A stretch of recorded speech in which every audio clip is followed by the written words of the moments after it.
2026-27ನೇ ಸಾಲಿನ ಮುಂಗಡ ಬಜೆಟ್ ಮಂಡನೆಗೂ ಮುನ್ನ ಸಚಿವೆ ನಿರ್ಮಲಾ ಸೀತಾರಾಮನ್ ಅವರು ರಾಷ್ಟ್ರಪತಿ ಭವನದಲ್ಲಿ ರಾಷ್ಟ್ರಪತಿ ದ್ರೌಪದಿ ಮುರ್ಮು ಅವರನ್ನು ಭೇಟಿ ಮಾಡಿ ಬಜೆಟ್ ಪ್ರತಿ ನೀಡಿದರು.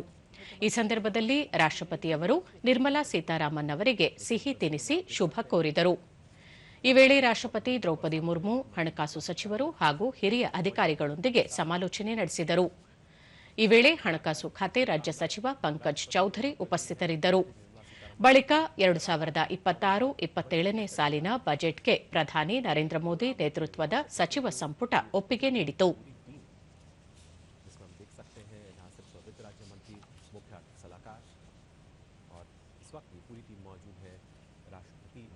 और अपने आप में ये जो दे रही है कैसे में मौजूद है, बिल्कुल ना सिर्फ बजट की कॉपी रहने वाला है।